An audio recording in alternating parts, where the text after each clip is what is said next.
So,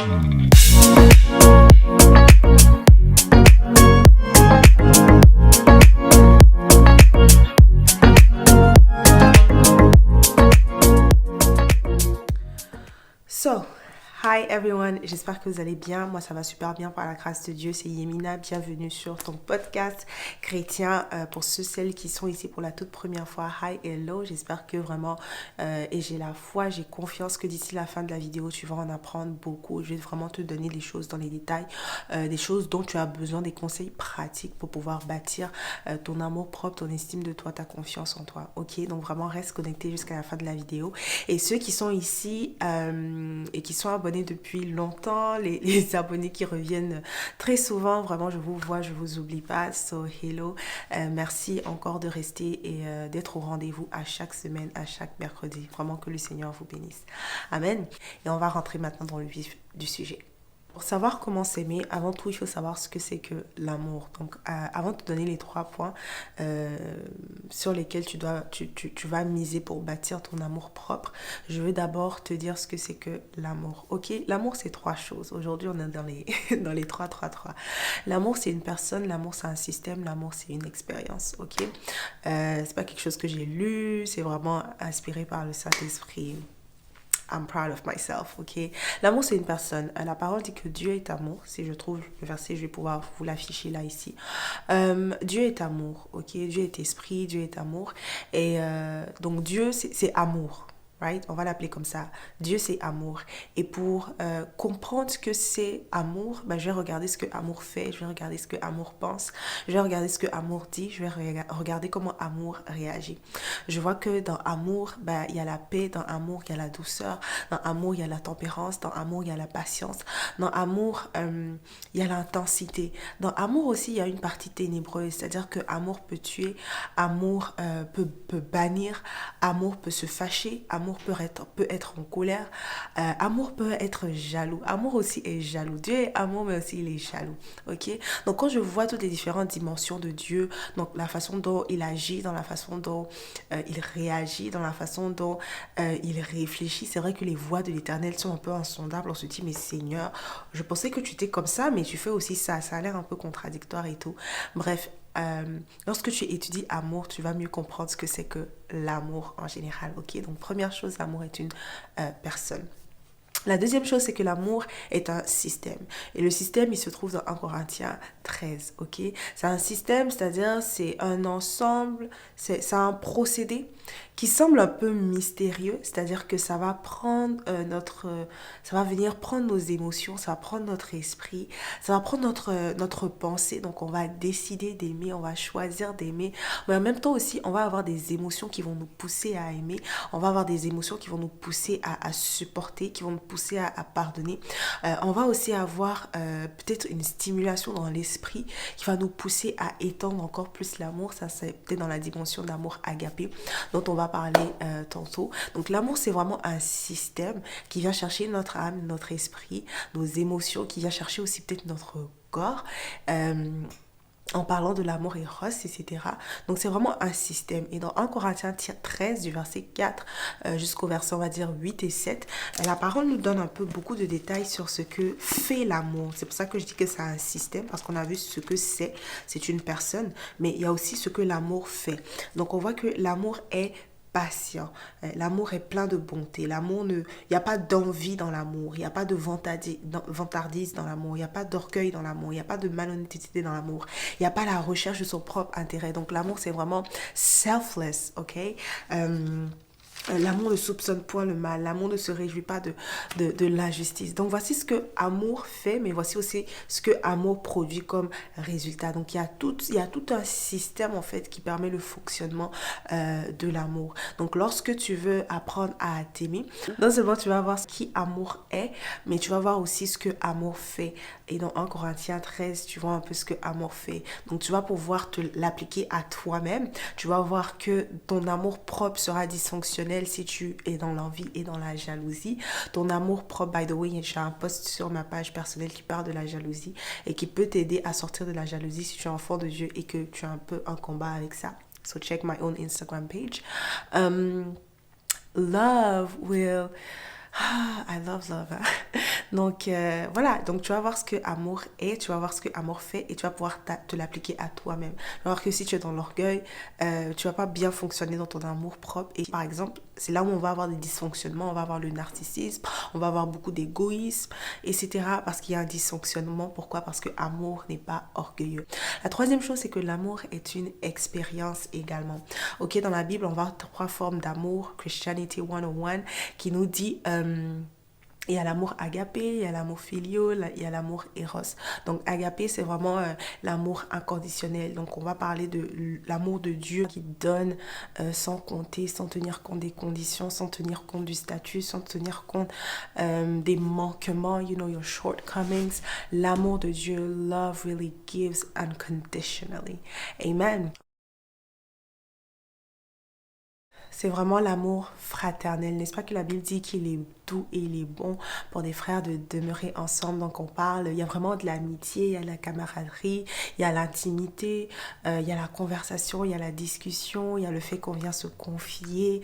Donc ça c'est vraiment toute une expérience. On expérimente l'amour. C'est pas dans des paroles seulement, c'est dans des actions, c'est dans des dynamiques. Ok, donc l'amour est une expérience. Et puis enfin il y a l'amour éros. Ça peut-être que c'est l'expérience ultime, être joint avec un autre individu, homme, femme, femme, homme, et vraiment s'explorer dans cette dimension-là. C'est vraiment une expérience aussi. Bien entendu, en tant qu'enfant de Dieu, cette dimension d'amour-là est dans un cadre bien défini. On expérimente Eros en ce qui concerne la sexualité, vraiment dans le cadre d'une alliance bien définie. C'est dans le cadre du mariage. En dehors de ça, agapé, filio, ça devrait suffire. Right, ça devait suffire. Maintenant qu'on sait c'est quoi l'amour, on va voir comment s'aimer, comment apprendre à s'aimer, comment bâtir, remplir son réservoir d'amour. So, la première chose, et pas des moindres, c'est d'avoir une base spirituelle très solide. Ok. Moi, je suis à 100% pour les affirmations que tu peux coller sur ton miroir, que tu peux te répéter à toi-même. Je suis belle, je suis intelligente, je suis fort, je suis un bon pourvoyeur, je suis futé, je suis excellent. You know, tu peux commencer à t'affirmer avec des paroles et ça marche, ça te bâtit. Ça bâtit ton estime de toi-même, ça bâtit ta confiance en toi. Ça bâtit la façon dont tu te vois aussi, dont tu te comprends, la façon dont tu es perçu, etc. Mais si tout ce que tu penses, tout ce que tu dis, tout ce que tu es en train d'expérimenter ou même de juste rejeter comme ça dans l'atmosphère, dans le monde, n'est pas bâti sur la parole de Dieu, ça va pas faire long feu, ok? Moi, c'est pour ça que je suis vraiment très sélective avec non seulement les personnes que j'écoute, le genre de contenu que je consomme, parce que j'ai eu à écouter des gens appliquer certaines choses et puis ça dure pas dans le temps. J'ai compris au fil de ces expériences-là malheureusement, que la seule chose sur laquelle je peux bâtir et qui ne va absolument pas faillir, c'est la parole de Dieu. Si l'Éternel ne bâtit, ceux qui bâtissent, bâtissent en vain. And one thing about me, j'ai pas envie de bâtir en vain. J'ai envie de bâtir des choses qui vont durer, que ce soit dans ma propre vie. J'ai envie de bâtir un amour propre, une estime de moi, une confiance en moi qui va durer dans le temps.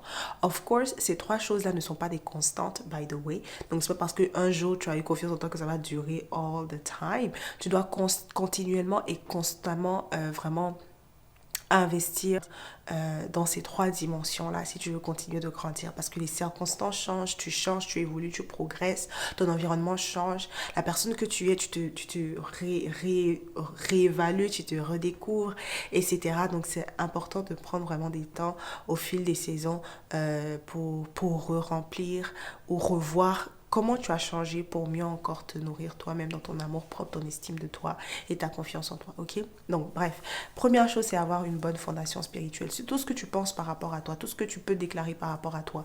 Même ce que les gens peuvent dire par rapport à toi n'est pas vraiment, n'est pas scripturel. C'est-à-dire que c'est pas scriptural, c'est pas lié ou bien basé sur les écritures, ça va pas faire long feu. Tu as beau t'exprimer, oui, ou bien tu as beau déclarer que tu es belle, etc. Il suffit que quelqu'un te fasse un commentaire du commentaire commentaires là, pour que tu remettes en question ta beauté, que ce soit ta beauté physique, ta beauté intérieure, pour que tu remettes en question ton intelligence. Il suffit peut-être que tu échoues à un cours, que tu échoues dans un test, etc. pour remettre même en question tes capacités, ok? Donc quand tu as une bonne fondation spirituelle, tu vas comprendre que, ok, c'est ok de faire des erreurs, c'est ok si tu fais des erreurs, it's ok if you make mistakes, you're gonna be fine, you're gonna be good, ok? Parce que le Seigneur, il est bon, il est doux, il peut te restaurer, il peut te rééquiper pour que tu puisses vraiment gagner la victoire, ok? Tu as perdu une bataille, mais la victoire, elle peut toujours être à toi. Donc, l'une des choses pratiques que moi, j'applique, et que j'appliquais quand j'avais eu, je suis passée par une saison où vraiment j'ai eu le cœur brisé, avec des déboires en amitié ou des choses comme ça. J'ai vu que j'ai pas eu de boundaries, donc j'ai laissé la place à certains comportements qui n'étaient pas du tout acceptables. Et je me suis retrouvée vraiment prise. Et ce que je faisais, c'est que j'ai pris la Bible, j'ai fait genre une recherche sur Google de tous les versets bibliques qui parlent de la restauration du cœur, qui parlent, qui parlent du cœur et qui parlent de restauration du cœur. Et chaque jour, ou du moins assez fréquemment, j'allais et je lisais, j'avais noté vraiment à la main, ok? Il ne faut pas garder ça sur ton téléphone, il faut vraiment écrire, parce qu'au fur et à mesure que tu écris, ton cerveau enregistre. Donc j'ai écrit toute cette liste de plusieurs versets, à une dizaine, et j'allais lire et je déclarais à haute voix sur moi, ok? Le Seigneur guérit ceux qui ont le cœur brisé, l'amour de Dieu est déversé en moi par le Saint-Esprit qui m'a été donné, je vous donnerai un cœur nouveau, un esprit nouveau, ok? Le Seigneur dit, va enlever un cœur de pierre, va me donner un cœur de chair. La parole dit qu'il est près de ceux qui sont brisés, il est près des malheureux. Le Saint-Esprit est descendu sur moi pour annoncer, pour venir guérir, ok, comme disait Jésus, ou même cette prophétie qui était dans Ésaïe, right? Donc j'avais vraiment ces exemples-là de versets bibliques, et j'avais la foi, ça bâtissait ma foi, et au fur et à mesure, j'étais slowly, but surely restored. Et je suis arrivée à un point ou à un espace où je suis vraiment beaucoup restaurée. Amen. Donc je vous encourage, peu importe toi le défi que tu as dans ton estime de toi, même que ce soit la façon dont tu vois ton corps, tu n'arrives pas à accepter ton corps, mais cherche des versets qui parlent de l'acceptation de soi, qui parlent d'abord de comment amour, c'est-à-dire Dieu, t'accepte toi, comment il te voit, et commence à déclarer ça. Je dis souvent aux chrétiens, je suis une créature merveilleuse, I'm beautifully, wonderfully made. C'est pas assez. La parole dit que tu ne seras plus délaissé. Ésaïe 62, 12, et toi on t'appellera recherché, ville qui n'est plus délaissée. Donc tu vois que le Seigneur dit que tu es recherché, que tu es une perle de prix, qu'il t'aime, qu'il a du prix que tu as du prix à ses yeux, qu'il va donner même des nations en héritage, des nations en caution juste pour t'avoir. Le Seigneur dit que tu lui appartiens, qu'il est jaloux. La parole dit que le Seigneur se réjouit par rapport à toi, il se réjouit à ton sujet, que le puissant guerrier se lève pour te secourir, que le Seigneur est toujours là pour moi. La parole dit qu'il sait les projets qu'il a pour moi, que le Seigneur veille sur sa parole pour m'accomplir. La parole dit que ce soit dans Psaume, je pense 139 ou bien 39, qui dit qu'il est là, qu'il garde les yeux sur moi. Donc je sais que quand je vais dormir, je sors, je pars, je reviens. Le Seigneur garde ses yeux sur moi, je suis surveillée mieux que le gouvernement. En fait, j'ai toute une artillerie qui vient me surveiller. Je suis bébé chéri de Jésus. You know, he will do anything for me. Right? Si mes parents dans la chair sont capables de sacrifier au point où ils ont sacrifié pour que je sois là où je suis aujourd'hui, à plus forte raison mon Père Céleste. La parole dit que si méchant comme on est, on sait donner de bonnes choses à nos enfants, à combien plus forte raison le Père qui est dans les cieux. Donc je sais que le Seigneur ne va pas me donner des mauvaises choses. Je sais qu'il n'a pas de mauvais plans pour moi. Je sais qu'il ne se plaît pas dans ma misère. Je sais que quand je pleure, le Seigneur aussi pleure. Quand je me sens mal, le Seigneur aussi, il n'est pas ok. Il veut que je lui parle. Il veut que j'ai vraiment cette relation avec lui. Ma chérie, oh, if you don't read the Bible, you won't know these things. Si tu ne lis pas la parole, tu ne sauras pas ces choses-là. Et des gens vont venir te blaguer ou te dire que peut-être que Dieu a des favoris ou bien Dieu, il préfère certaines personnes. Non, il y a ceux qui s'approchent de Dieu et puis il y a ceux qui n'ont pas la révélation et qui refusent de s'approcher de lui. Mais quand tu t'approches de lui, la parole dit que tu es rayonnant de joie et que lorsqu'on le contemple comme dans un miroir, on est transformé à son image. Donc plus tu passes du temps avec Jésus, plus tu deviens comme lui. Plus tu passes du temps avec Jésus, plus tu es transformé par lui. I mean, it's a love story, okay? It's a whole love story. Donc, si ta base n'est pas spirituelle ou si ta base spirituelle n'est pas profonde, à quoi ça sert? Tu peux aller faire tes jolis cheveux twist out comme moi, tu peux mettre ton maquillage, tu peux mettre tes bijoux, etc. Mais tout ça, c'est la résultante de ce que je sais que je suis. Right? That's why I'm like, I'm not chasing anymore. I'm not chasing anymore. Je ne poursuis plus les choses. Pourquoi? Parce que la Bible m'appelle rechercher. Donc je les attire. J'attire les opportunités, j'attire les personnes. Parce que la parole me dit que je suis recherchée, que je ne suis pas délaissée. Donc je ne suis pas un dernier choix. Ok? C'est parce que je ne suis pas un dernier choix que je me comporte comme quelqu'un qui n'est pas un dernier choix. Right? Parce qu'on peut voir les gens, on peut dire, mais elle, lui, elle est cute, mais elle, lui, elle est mince, mais elle, lui, elle a déjà confiance en elle. Non, non, non. Ça part de cette base spirituelle. Quand la parole me dit, je crois en ce que ça me dit et j'agis, I act accordingly. Ok? So, this is me.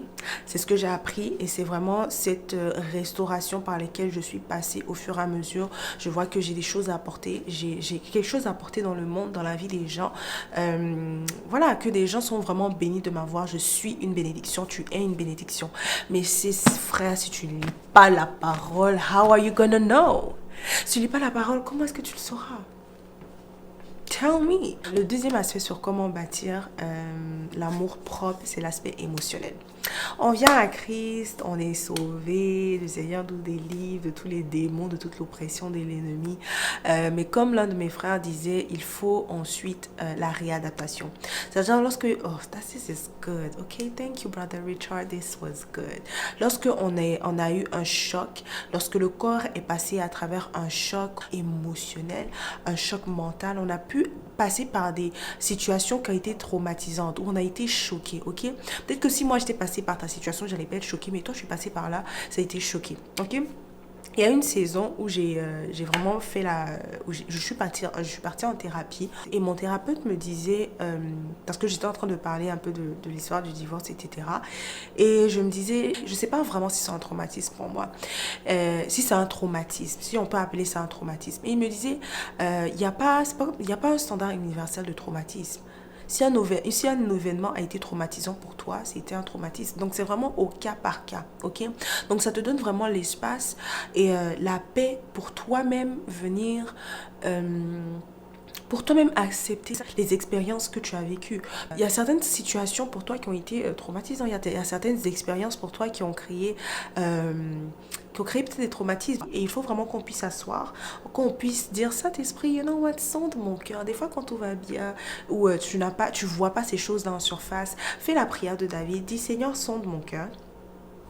Vois what is not right and lead me in the way of the everlasting. You know, regarde mon cœur, Seigneur. See what's not right. Check what's not right. Check ce qui n'est pas bien, ce qui est dysfonctionnel. Révèle-le à moi et guéris-moi. Ok? C'est comme ça que moi j'ai pu voir comment certaines choses m'ont affecté. Puis je me dis, oh, je pensais que tout allait bien. Non. Il y a beaucoup de choses qui ont affecté mon comportement, qui ont créé des dysfonctionnements. Il a fallu vraiment l'aide du Saint-Esprit pour révéler. Il a fallu la thérapie où en fait je parle et puis plus je parle, plus je me rends compte que ouais. Il y a beaucoup de choses à changer, etc. Donc vraiment, l'aspect émotionnel, c'est une rééducation. C'est une rééducation à travers la parole de Dieu. C'est une rééducation à travers la thérapie. C'est une rééducation à travers le mentorat. C'est une rééducation à travers le coaching. C'est une rééducation.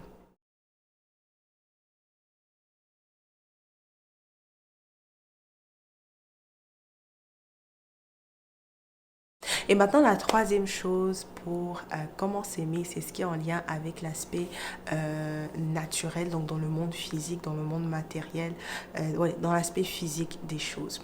Maintenant que tu te vois comme cette perle de prix que Jésus dit que tu es, comme cette personne extraordinaire que la parole dit que tu es, maintenant que tu es restauré dans ton émotion, dans tes émotions, que tu es plus en lien avec toi-même, comme je le disais tantôt, ce ne sont pas des constantes, ok? Donc ta délivrance n'est pas constante, tu peux toujours retomber dans non seulement de là où tu es quitté, mais de nouveaux démons peuvent venir t'attaquer, de nouvelles attaques peuvent survenir, de nouveaux clashs peuvent survenir, surtout que tu évolues dans tes relations. Donc tes amis que tu avais quand tu avais 10 ans, c'est pas les mêmes que tu avais quand tu avais 15 ans, c'est pas les mêmes que tu avais quand tu avais 35 ans, c'est pas les mêmes que tu as peut-être à 50 ans. Peut-être oui, peut-être non, mais en tout cas, je sais que tu as vu des shifts dans ton environnement, dans tes relations. Donc de nouvelles blessures peuvent survenir, c'est juste que si tu es préparé, si tu as les bons outils, tu peux non seulement prévenir, mais même si tu arrivais à être blessé, tu as des outils maintenant où you have the roadmap, you have the blueprint to heal. Tu as tout ce dont tu as besoin vraiment pour guérir, ok? Donc c'est vraiment super, c'est vraiment important. De continuer à maintenir et d'investir. Donc l'une des choses, c'est d'apprendre à se connaître dans le monde physique. Il faut vraiment que tu connaisses les choses que tu aimes faire, ok? Des fois quand je pose la question aux gens, qu'est-ce que tu aimes faire? J'entends beaucoup, ouais, j'aime faire le sport. Mais en fait, si j'analyse dans ce que tu fais, clairement, tu fais pas de sport at all.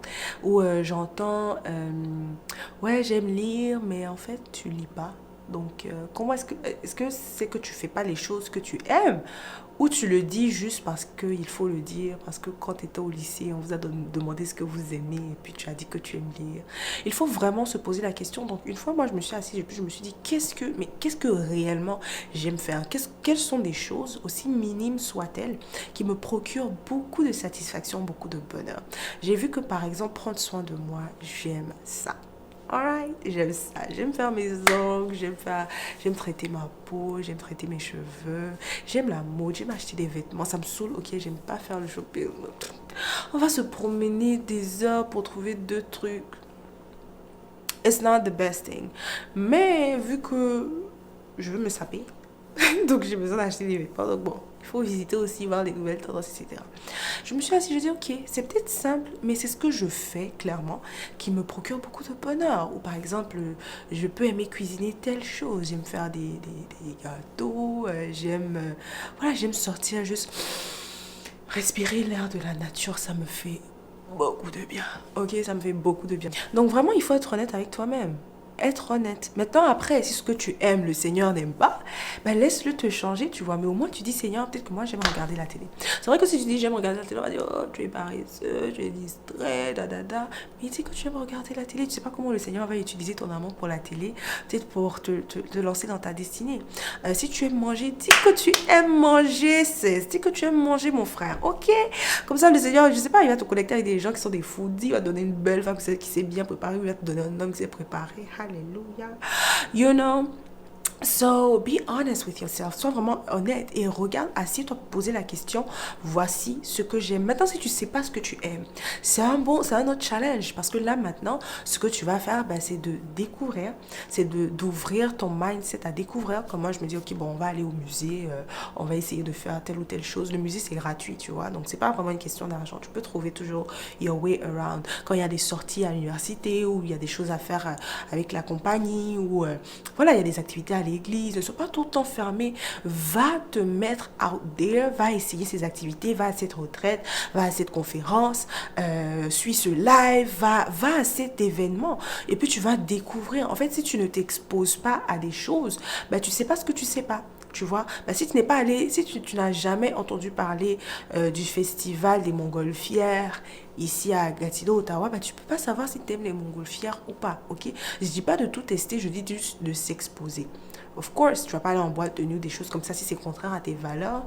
Ça reste toujours dans les limites de tes valeurs et de ce que la parole de Dieu te demande ou t'impose. Mais quand même, tu peux t'exposer pour te découvrir, ok? Donne-toi la permission, allow yourself to discover. Donne-toi la permission de découvrir, ok? Et vraiment, dans ces choses que tu vas aimer, continue d'y investir. Tu n'as pas besoin des gens. Moi, franchement, arrêtons de se cacher derrière les gens. C'est-à-dire que tu aimes le shopping et si quelqu'un ne va pas avec toi, tu ne peux pas faire les choses by yourself. Apprends à aimer ta propre compagnie, ok? C'est vrai que ceux qui sont introvertis ont déjà un avantage comme moi. You know, je dis souvent, les gens pensent que, ouais, I'm like, hey, extraverti, j'ai envie de faire la conversation et tout. Non, ça me prend de l'énergie. J'aime passer du temps avec me, myself and I et le Saint-Esprit. Et aussi passer du temps avec mes frères et sœurs. Donc, j'essaie de trouver mon équilibre, mais je me connais. Je ne peux pas faire 50 sorties la semaine et puis faire 4 anniversaires et puis passer 6 heures de temps chez quelqu'un. I can't. You know, at one point, I would shut up, be in my little corner, do things by myself. Donc c'est ça, donc comme j'ai appris à me connaître, j'ai vu que, en fait c'est pas parce que je suis dynamique et que j'ai des choses à dire, que j'ai des opinions et que je peux faire des vidéos YouTube que je suis en fait extravertie. Ceux qui sont extravertis, vraiment la communication, le social leur donne de l'énergie. For me, no, I like it, I like people, but it's not. Donc j'ai appris comme ça à me découvrir et à m'accepter. Et donc quand je vois que j'aime passer du temps avec moi, j'investis dans des activités où, qui me qui me remplissent, ok. Donc, je vais aller dans un chic resto by myself, je vais manger ce que je veux manger, je vais aller à l'hôtel, je vais voyager by myself, je vais aller faire mes ongles, je vais faire mes masques à la maison, je vais faire mon petit make-up, que ce soit pour rester à la maison, pour sortir, je vais investir dans mon bien-être. Right? Et encore une fois, c'est pas question d'argent. C'est-à-dire que même quand je suis venue au Canada, j'avais pas beaucoup d'argent, j'avais pas le budget pour tout. En fait, les circonstances m'ont appris à faire mes cheveux moi seule. Depuis que je suis venue, ça fait 6 ans, my goodness. Ça fait plus de 6 ans que je suis au Canada. Je suis allée chez une coiffeuse une seule fois et c'était ma première année à mon anniversaire. Après ça, je me suis dit, on va économiser. Ok, on va économiser, on va faire des tresses par nous-mêmes. Donc peut-être que c'est visible, que ouais, ça c'est elle-même qui a fait et tout, peut-être pas. Mais moi, j'aime, quand je fais mes cheveux, j'aime ce à quoi ça ressemble, j'aime qui je suis, voilà, j'aime mes coiffures que je fais. Je regarde sur YouTube, je regarde sur Pinterest pour chercher des inspirations, etc. Et voilà. Donc c'est ce que, voilà, et je payais mes ongles au Dollarama, que je collais avec mon vernis du Dollarama. Ça me durait peut-être une semaine, 10 jours, 2 semaines. Je finis, j'enlève, je fais ma pédicure maison. Tu vois, vraiment, quand tu t'aimes, tu vas trouver des moyens. Ok, je pensais tantôt, ceux qui sont à Ottawa, vous avez une assurance, vous avez une assurance médicale et je pense que ça couvre certains frais paramédicaux. Et donc tu peux voir, je pense qu'il y a un médecin dedans, peut-être qu'il y a des diététiciens et on va te dire, bon, on va te rembourser peut-être 100% de tes dépenses en massothérapie ou 80% de tes dépenses en massothérapie jusqu'à un certain maximum. Donc si tu veux te faire un massage, on va te dire peut-être qu'un massage c'est 75, c'est 120 dollars. Ok, tu calcules 120 dollars plus taxes, on va me rembourser 80%. Donc ça fait que je peux dépenser peut-être 40 dollars. Tu as 40 dollars, tu vas t'offrir ce massage. You don't have to go with somebody. Si tu veux, tu peux aller avec quelqu'un, avec une autre étudiante comme toi qui a aussi l'assurance. Tu fais votre massage. You invest in yourself, ok? J'ai vu que aussi, j'aime les fleurs. Et là, vu que j'aime la nature, je me suis dit, first of all, pourquoi tu t'es jamais acheté un bouquet de fleurs? Il m'a dit, achète-toi un bouquet de fleurs. Le jour, les amis, je me suis acheté un bouquet de fleurs. J'ai failli pleurer parce que je me suis dit, elles sont tellement belles. J'ai passé du temps à les admirer comme ça. Et puis je me dis, imagine, tu attendais, je sais pas moi, d'être mariée pour que quelqu'un vienne t'offrir des fleurs. Alors que tu peux juste aller à côté là. On vend des fleurs partout. Tu peux même aller couper des fleurs by yourself. You're good, honey. You're good. You can do it by yourself. Anyways, donc c'est vraiment se connaître, connaître les choses qu'on aime. Bon, c'est d'abord s'exposer pour se découvrir. Et puis quand on se découvre, on connaît les choses qu'on aime. Fais les choses que tu aimes par toi-même. Fais les choses que tu aimes avec les gens que tu aimes. Fais les choses que tu aimes avec celle que tu aimes. Donc là, tu vois que je pars dans les niveaux d'intimité. Et puis... I think you should be fine. Ok, donc si tu as ta fondation spirituelle qui est intacte, ta fondation émotionnelle, chef, c'est quoi, top chef, chef kiss, et puis tu as l'aspect physique dans le naturel où tu prends soin de toi et tu investis dans les choses que tu aimes faire, tu prends soin du temple que tu es. J'ai vu que prendre soin du temple du Saint-Esprit, c'est aussi bien manger, c'est aussi bien s'hydrater, c'est aussi faire du sport, c'est aussi être très propre. Because what you love, you take care of. Ce que tu aimes, tu en prends soin. Donc tu vas prendre soin de toi et tout. Tu vas pas attendre que ça vienne d'autres personnes. Donc arrête de déléguer ton amour propre. Prends-en l'entière responsabilité. C'est ça aussi la maturité. Ok? Donc j'ai assez parlé pour aujourd'hui. That was a good one. That was a good one. I feel good. I feel relieved. Je sens que j'ai bien parlé, j'ai bien partagé ce que j'avais à dire. Le Saint-Esprit est satisfait. Je suis satisfaite de cette vidéo et on se retrouve la semaine prochaine, mercredi prochain pour une autre vidéo. Please pray for me because consistency, child, it's a whole lot. Consistency is a whole lot. Yeah, so take care. Que le Seigneur vous bénisse. Oh, by the way, abonnez-vous, likez, partagez. Je vais vous donner encore plus de contenu de gloire à venir. So please share, please subscribe, and may the Lord bless you. Bye.